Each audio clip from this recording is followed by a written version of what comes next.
여러분 안녕하십니까? 이 딸 명의로 사기 대출을 받아서 이 강남 아파트를 샀다는 의혹을 받고 있는 양문석 더불어민주당 의원에게 2심에서도 의원직 상실형의 선고가 내려졌습니다. 자, 이게 대법원에서 고쳐지면 이제 배지가 달아나고 국회의원 자리를 잃게 되는 겁니다.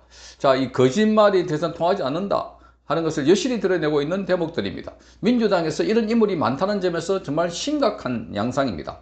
수원고법 형사 3부는 오늘 양문석에 대한 이 사기와 사문서 위조 행사, 공직선거법 위반 혐의 사건의 항소심에서 이 검찰과 양 의원 측의 항소를 모두 기각하고 징역형의 집행유예를 선고했습니다. 자, 1심 재판부는 이 양문석의 사기 혐의에 대해서 징역 1년 6개월에 집행유예 3년을 선고했습니다. 그리고 공직선거법 위반 혐의에 대해서는 당선 무효형에 해당하는 벌금 150만 원을 선고했습니다. 재판부는 1심과 비교하면 양형 조건의 변화가 없다, 판단이 합리적인 범위를 벗어나지 않는다면서 항소심에서 존중함이 타당하다. 자, 그러니까 지금 2심 판결이 옳다는 겁니다. 그러면서 원심 선고형이 모두 무겁거나 가벼워서 부당하다고 볼 수가 없고 양형 부당 주장도 받아들일 수 없다. 그러니까 형의 양도 부당하지 않다는 겁니다. 자, 이 양문석은 지난 2021년 4월 당시에 대학생이었던 딸의 이름을 빌려서 대구 수성새마을금고에서 11억 원의 사업자 대출을 받았습니다. 그러니까 사업을 하지 않으면서도 마치 사업을 하는 것처럼 속여가지고 대출을 받아가지고 서초구에 아파트를 사는데 보탠 혐의를 받고 있습니다.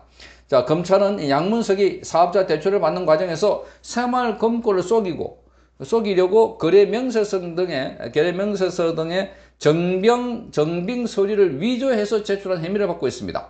자, 사기 혐의와 사문서 위조와 행사 혐의를 적용해서 작년 9월 25일에 양문석을 기소했습니다.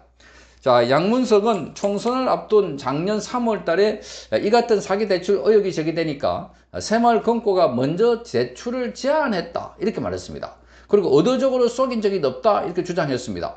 자, 새마을금고가 대출금이 제대로 쓰이는지 확인하지 않았다, 이런 내용의 해명글을 페이스북에 올렸는데 이게 바로 거짓말이라서, 그래서 거짓말 혐의와 관련해서는 공직선거법 위반 혐의를 받고 있습니다. 그러니까 대출도 사기도 받았고 사기받은 대출 관련해서 본인이 해명을 했는데 그 해명도 거짓말이었다.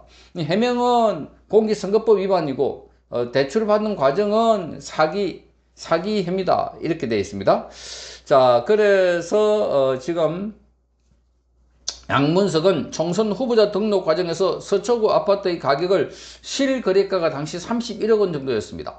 그런데 공시 가격이 21억 원 정도였습니다. 그래서 공시 가격을 써놨다. 자, 실거래가와 공시 가격 중에 더 높은 가격을 신고하도록 되어 있습니다. 그런데 본인은 공시 가격을 신고했습니다. 실가격과 공시 가격 사이에 10억 원 차이가 나는 겁니다. 그래서 공직선거법 위반 혐의를 또 받고 있는 겁니다. 자, 그래서 양문석은 재판 과정에서 아내가 한 것이기 때문에 지금 대출 과정에서 나는 상세하게 알지 못한다, 이렇게 주장했던 것이었습니다. 재산 축소 신고 혐의는 인정을 하지만 허위 사실 공표는 고의가 없었다, 대체로 혐의를 부인하고 있습니다. 이 양문석은 여러 가지 발언하는 데서 고함을 지르고 고성을 지르고 이런 걸 보면은 자, 이자가 얼마나 국회의원의 부적격자인지를 잘 알 수 있는 대목, 정말 기가 막히는 겁니다. 그런데 자기 생활이 깨끗하지 못할수록 국회에 나와가지고 더 많이 고함을 지르고 더 많이 갑질하고 자, 그런다는 비판을 받고 있는데 양문석도 그런 인물이 아닐까, 그렇게 보는 겁니다. 자, 1심 재판부는 양문석의 이 주택 대출금 상환을 위해서 새마을금고를 속이고 딸 명의로 사업자 대출을 받은 사실을 모두 인정했습니다.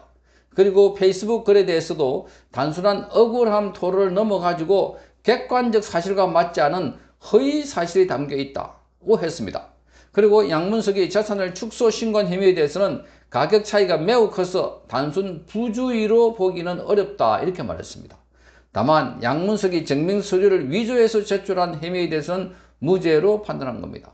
그러니까 양문석의 이 행위는 우리 국민들이 볼 때도 야, 저건 의도적으로, 아니 지금 경기도에 사는 사람이 저 대구에 가서 새마을금고 가서 거기서 대출 받았다, 그래서 그 대출 받는 브로커를 이용해 가지고 이 서류도 위조하고 그렇게 해서 했는데 그걸 몰랐다. 그거는 검거에서 새마을 검거에서 오히려 그 제안을 했다. 자, 이런 것들은 다 거짓말이다 하는 것으로 지금 드러나고 있는 것 같습니다. 자, 2심 재판부 역시 이 같은 판단을 그대로 유지하면서 원심 판결을 정당하다 이렇게 판결했습니다. 재판부는 또 같은 혐의로 기소된 양문석의 아내 서모 씨에 대해서도 징역 2년에 집행유예 3년을 선고한 1심 판결을 유지했습니다. 자, 이 같은 판결이 확정이 되면 양문석은 의원직을 박탈당하게 됩니다. 국회의원은 금고 이상의 형이 확정되거나 공직선거법 위반 혐의로 100만 원 이상 벌금형이 확정이 되면 의원직을 잃게 되는 겁니다. 자, 그러니까 양문석도 이재명처럼 자, 이 자신에 대한 공소를 취소하라, 지하하라, 자, 이렇게 하지 않는다면, 그렇게 법을 만들지 않는다면야 지금 양문석은 배지가 달아나는 것은 시간 문제다. 원래 1심, 2심에서 모두가 당선 무효형이 나왔기 때문에 자, 상고심, 즉 대법원에서도 자, 이것에 나올 것은 불문가지다 이렇게 보입니다. 자, 선거법에서 역시 이상직 의원은 2심에서 벌금 90만 원을 선고받았습니다. 자, 이상직은 당선 무효형, 1심에서 당선 무효형을 선고받았는데 2심에서는 90만 원 선고받았다. 자, 여기 뭔가 또 야리한 수가 있었지 않을까 이렇게 보입니다. 수원고법 형사 3부는 자, 이상직의 공직선거법 위반 항소심 선고 공판에서 벌금 300만 원을 1심에서 선고했는데 그걸 줄여가지고 벌금 90만 원을 선고했습니다. 자, 공직선거법상 벌금 100만 원 이상의 형이 확정되면 의원직을 상실하게 되는데 자, 이상직은 지난해 총선에서 후보자 재산 신고를 하는 과정에서 총재산 96억 원을 약 73억 원으로 축소해서 신고한 혐의를 받고 있습니다. 자, 이상직이 신고한 재산 중에 이 김씨가 부인 김씨가 보유한 미술품 가액이 40억 이상인데도 17억 8천만 원으로 낮춰서 신고한 것으로 판단하고 이 의원 부부를 불구속 기소를 했던 것이었습니다. 자, 그런데 3월달에 배포한 입장문을 통해서 허위사실을 유포한 혐의도 받고 있습니다. 당시 기자회견문을 배포하면서 이렇게 말했습니다. 2020년 당시 배우자 미술품은 15억 원 가치였고 최근에 이우환 작품 가액이 3배 급등을 했지만 2024년 현재 작품을 계속 보유하고 있어서 미실현 이익일 뿐이다. 세금을 납부하지 않았다 하는 취지로 탈세 의혹 등에 대해서 해명을 했던 것이었습니다.